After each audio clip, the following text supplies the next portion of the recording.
இப்போ என்ன பண்ணலாம்? ராணியக்கா வீட்டில் என்ன நடக்குன்னு எப்படி தெரிஞ்சுக்கிறதுக்கு? பேசாம நேரா வீட்டை போய் பார்த்துருவோமா என்ன நடக்குன்னு? ஆனா வீட்டில் நமக்கு தெரியாதவங்க எல்லாம் இருக்காங்க, ஒரு மாதிரிலாம் இருக்கும். என்ன பண்ணலாம் வசந்தி? யோசி. ஒருவேளை உமாளுக்கு தெரிஞ்சிருக்குமோ? இப்போ என்ன நடக்குன்னு தெரியாம நமக்கு மண்டையை வெடிச்ச மாதிரி இருக்குமே. சரி, பின்வாசல் வழியா போய் பார்ப்போம். அப்படியே இந்த ஜன்னல் வழியா பார்த்தா தெரியாமையா இருக்க போகுது. ஃப்ரெண்ட்ஸ், அதுக்கு முன்னாடி உங்க எல்லார்கிட்டயும் ஒரு முக்கியமான விஷயம் சொல்லணும். என்னால முன்னாடி மாதிரி இப்போ வீடியோ எல்லாம் பண்ண முடிய மாட்டேங்குது. யாருன்னு உங்களுக்கே தெரியும். ஏற்கனவே கம்யூனிட்டி போஸ்ட்ல போட்டிருப்பேன் நான் ப்ரெக்னெண்டா இருக்கேன். அதனால தான் எனக்கு இப்போ வீடியோ எல்லாம் கரெக்டாக பண்ண முடிய மாட்டேங்குது.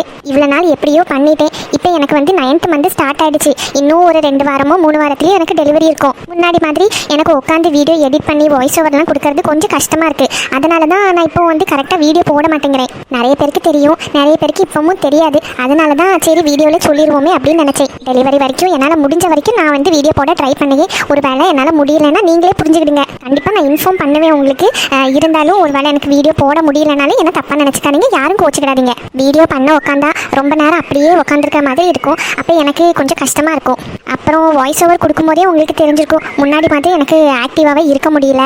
டேட் பக்கத்தில் வர கொஞ்சம் டென்ஷனாக வேறு இருக்குது. அதனால் முடிஞ்ச வரைக்கும் நான் வந்து ஃபோனெல்லாம் பார்க்காம கொஞ்சம் ஃப்ரீயாக இருக்க தான் ட்ரை பண்ணுவேன். யாரும் கோவப்படாதீங்க. என்னால் முடிஞ்ச வரைக்கும் நான் உங்களுக்கு வீடியோ வந்து போட்டுகிட்டே தான் இருப்பேன். சரி, இப்போ நம்ம வீடியோக்குள்ளே போகுமா? இதுக்கு மேலே நம்ம இங்கே நின்றுட்டு இருந்தால் சரி வராது. நேராக பின்வாசல் வழியாக போய் பார்த்துட வேண்டியதான்.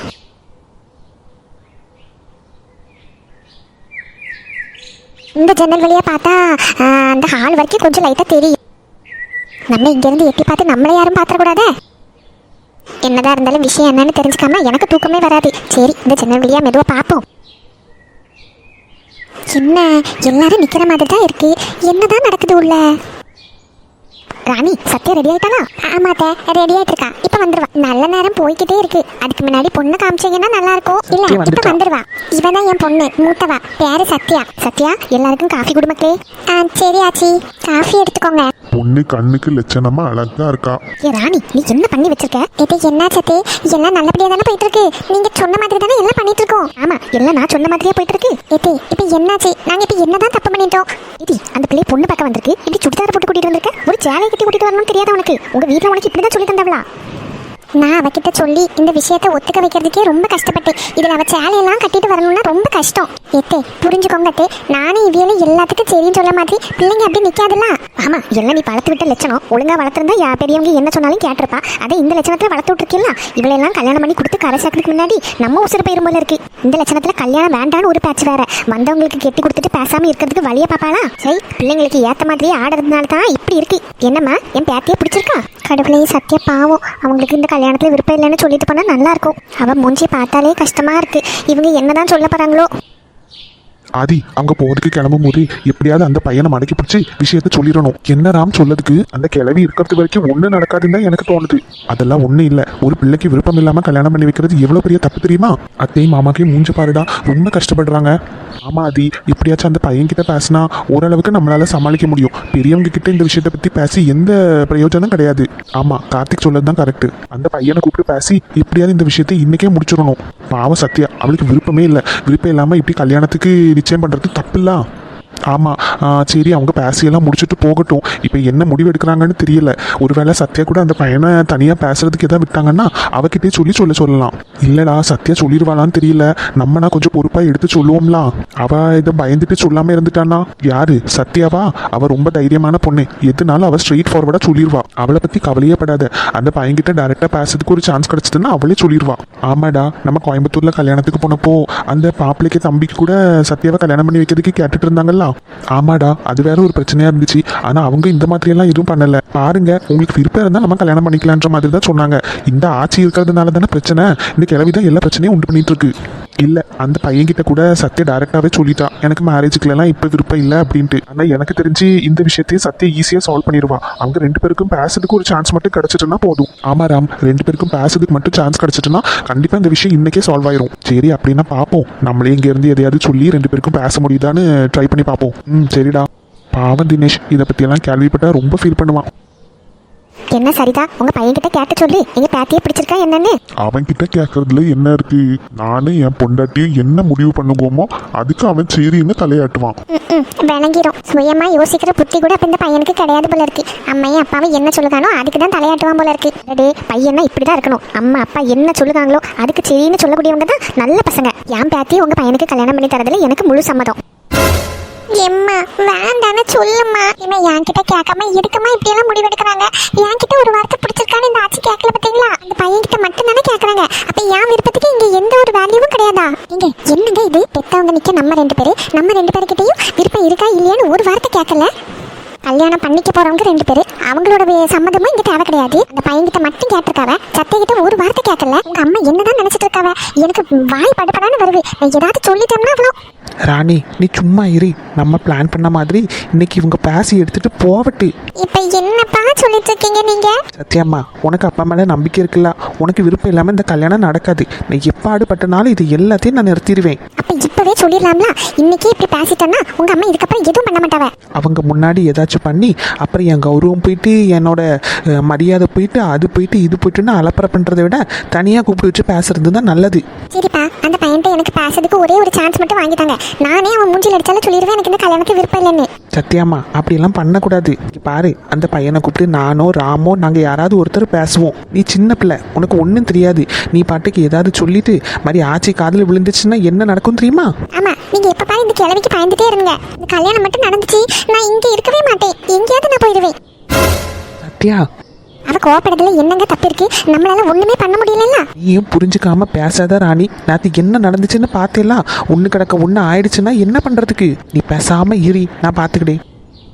ஆமா, இப்படியே என் வாய் அடைச்சிட்டு இருங்க. எனக்கு மட்டும் ஆத்திரமா வருது, வயிற்றுச்சலா இருக்கு. நான் பெத்த என் பிள்ளை, அவளுக்கு ஒரு விசேஷத்துக்கு எங்ககிட்ட சம்மதம் வாங்காம கிளவி அவ பாட்டுக்கு ஒரு முடிவு எடுத்துட்டு இருக்கா. என்ன தம்பி, உனக்கு பொண்ணு பிடிச்சிருக்கா? பாட்டி, எங்க அம்மா அப்பா என்ன முடிவெடுக்கிறாங்களோ அதுதான் என்னோட முடிவு.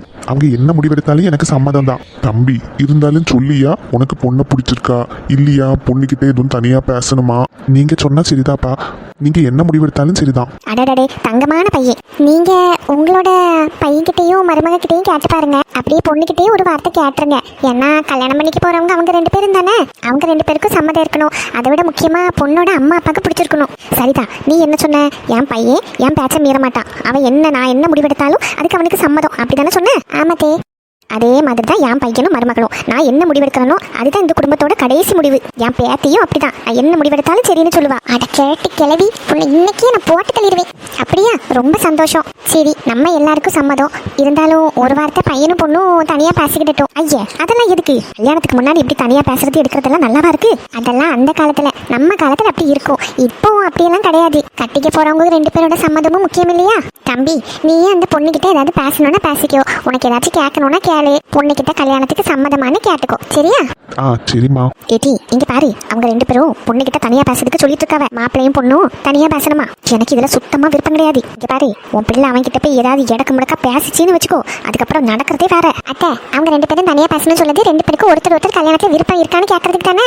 விருப்பம் இல்லைன்னு சொல்லிட்டு போறாங்க. நம்ம வேற மாப்பிள்ள பாத்துக்கிடலாம். விருப்பம் இல்லாத பிள்ளையை கல்யாணம் பண்ணி வைக்கணும்னு நினைக்கிறது உங்க தப்பு. அதுக்கு நாங்க எதுவும் பண்ண முடியாது. இங்க பாரு, உன் பிள்ளைக்கு நீ நல்ல ட்ரைனிங் கொடுத்து வச்சிருக்கேன்னு எனக்கு நல்லா தெரியுது. என் மான மரியாதை கௌரவம் எல்லாம் இதுல தான் அடங்கியிருக்கு. அவ இடக்க மடக்கா ஏதாவது பேசினான்னு என் காதுக்கு விழுந்துச்சு. ஒழுங்கு மரியாதையை அங்கே போய் அந்த பையன் கல்யாணத்துக்கு சம்மதம்னு சொல்லதுக்கு சொல்லி அனுப்பி.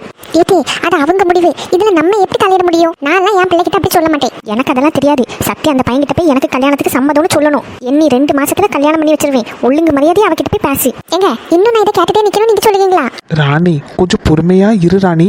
எம்மா, பிள்ளைக்கு விருப்பம் இல்லைன்னா எதுக்குமா இப்படி பண்ணிட்டு இருக்க நீ? விருப்பமே இல்லாம ஒரு கல்யாணத்தை பண்ணி வச்சு அவங்க வாழ்க்கையை அழிக்க போறீங்களா? இதை விட நல்ல மாப்பிள்ள உன் பொண்ணுக்கு கிடைச்சிடும் நினைக்கியா? ஆயை எடுத்தா திமிர் பேச்சு தான் பேசும். அவளும் அவ போட்டிருக்க ட்ரெஸ்ஸும் இதெல்லாம் பார்த்து ஒருத்தன் கல்யாணம் பண்ணிக்கன்னு வந்ததே பெரிய விஷயம். என் பிள்ளை ஒன்றும் நீங்க நினைக்கிற மாதிரி கிடையாது. எனக்கு என் பிள்ளைய பத்தி நல்லா தெரியும். என் 2 பிள்ளைங்களையும் நான் நல்லபடியா தான் வளர்த்திருக்கேன். அவங்கள பத்தி குறை சொல்றதுக்கு ஒண்ணுமே கிடையாது. இந்த ஊர் உலகத்திலே என் 2 பிள்ளைங்களை பத்தி குறை சொல்லுது நீங்க மட்டும்தான்.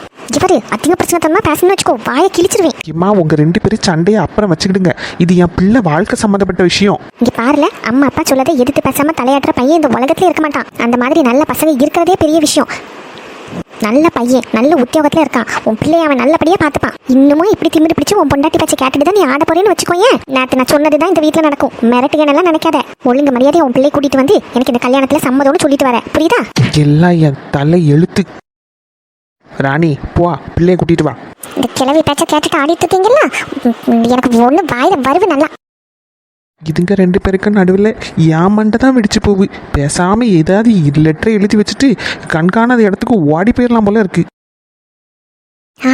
இந்த சத்தியா இருக்கு எல்லாருக்கும் காஃபி எல்லாம் எடுத்துட்டு போய் கொடுக்கா. ஒருவேளை இந்த பிள்ளைய பொண்ணு பக்கம் வந்திருப்பாவளோ? உள்ள நடக்குதுன்னா பார்த்தா அப்படிதான் இருக்கு. ஆனா இந்த ராணியக்கா சரியான ஆளுதான். இந்த லட்சுமி அக்காலும் உள்ளதானே நிக்காவ. அப்ப அவங்களுக்கும் தெரிஞ்சிருக்கு இங்க என்ன நடக்கு அப்படின்னு. காலையில நான் கேட்கும்போது மட்டும் என்னமோ வசந்தி எனக்கு ஒண்ணுமே தெரியாதுன்னு சொன்னவ. நம்மளை விட்டா எல்லாரும் நல்ல காரியக்காரர் தான். நம்மள நல்ல முட்டாள் மாதிரி தான் வச்சு நடத்துறாவ. எல்லாமே எல்லாவளுக்கும் தெரிஞ்சிருக்கு. இந்த சின்ன பொண்ணும் அங்கதான் நிக்கா. ஒரு வார்த்தை நம்ம கிட்ட சொல்லது கிடையாது. நம்ம மட்டும் ஊர் உலகத்துல என்ன நடந்தாலும் போன் அடிச்சு இல்ல வீட்டுல போய் சொல்லிட்டு வருவோம். சே, உள்ள என்ன பேசுறாங்கன்னு கூட கேட்டுச்சுன்னா நல்லா இருக்கும். கிளாஸ போட்டு மூடிலாம் வச்சிருக்காவ. இந்த 4 முடி இங்க என்ன பண்ணிட்டு இருக்கா? இந்த 4 முடி நிக்கிற நிப்பும் மொழியும் சரியே கிடையாதே. சரி, ராணிய காட்ட பேச வந்தாலும் பின்னாடி வழியா வந்து ஜன்னலோடு என்ன ஊட்டி பார்த்துட்டு இருக்கா? கூப்பிட்டு கேட்டுற வேண்டியதா? ஏ வசந்தியக்கா. சரி, ஒண்ணு ஒழுங்கா கேட்கவும் மாட்டேங்குது. ஏ வசந்தியக்கா, ஏ வசந்தியக்கா. கடவுளே, இந்த உமாதான் மேல இருந்து கூப்பிடப்பல இருக்கேன். ஏ வசந்தியக்கா, எவ்வளவு நேரமா கூப்பிட்டுட்டே இருக்கேன். உங்க காதுல விழுவா இல்லையா? உமா, நீ என்ன பண்ணிட்டு இருக்க மேல? அதுவும் இந்த நேரத்துல? ஏக்க, அத நான் கேட்கணும். இந்த நேரத்துல ராணியக்கா வீட்டு பின்னாடி நீங்க என்ன பண்ணிட்டு இருக்கீங்க? நான் துணி காய போடுறதுக்காண்டி என் வீட்டுக்கு மேல வந்தேன். ஐயோ, இப்ப இவகிட்ட என்னத்த சொல்லி சமாளிக்கிறதுன்னு தெரியலையே. நான் வேற இந்த ஜன்னல் வழியா பாத்துட்டு இருந்தேனே பாத்துட்டா. இப்ப என்ன சொன்னாலும் இவன் நம்ப மாட்டா. ஏக்க ஒருத்தி எக்கா குக்கான்னு. சரி, எதையாவது சொல்லி சமாளிப்போம். அது ஒண்ணும் இல்ல உமா, அது ஒரு விஷயமா வந்தேன். எக்கா, அததான் கேட்டேன் என்ன விஷயம்னு. எதுனாலும் முன்னாடி வாசல் வழியா போக வேண்டியதானே. இவா ஒருத்தி. உமா, எனக்கு கட்டி சொல்ல முடியாது. கையில சுத்தமா பணம் இல்ல உமா. இவங்க வீட்டுல வேற யாரெல்லாம நிக்காவ. அதான் பின்னாடி வழி வந்து ராணியக்காட்ட ஒரு 500 ரூபாய் கடன் வாங்கலான்னு வந்தேன். எக்கா, முன்னாடி போனா ராணியக்கா அங்கதானே நிப்பாவ. நீங்க எதுக்கு இப்படி வந்து நிக்கீங்க? அது ஒண்ணு இல்ல, கடன் வாங்குறதுக்குல, அதனாலதான் பின்னாடி வழியா வந்தேன். அப்படியா? கேட்டுட்டீங்களா? ஜன்னல் வழியா உத்து பாத்துட்டு இருக்கீங்களேன்னு கேட்டேன். இல்ல உமா, அவங்க வீட்டுல யாரெல்லாம நிக்காவ. நம்ம எப்படி போய் கேக்குறதுக்கு? அதான் திருப்பி போலான்னு இருக்கேன். உமா, வாங்கிட்ட ஒரு 500 ரூபாய் இருந்தா தாய 2 நாளா திருப்பி தந்திருக்கேன். தெரியாமல இதுகிட்ட பேசிட்டும் போல இருக்கு. இருக்காமா? இருக்குன்னா நான் பாறேன். இருக்குக்கா, நீங்க வாங்க, நான் தாரேன். இவளால இன்னைக்கு கடன் வாங்க வேண்டியதா போச்சு. சரி, எதையோ சொல்லி சமாளிச்சாச்சு. என்ன நடக்குன்னு அவகிட்டையும் லைட்டா கேட்டு பார்ப்போம். இக்கா வாங்க, எடுத்து தாரேன். என்ன பாரு.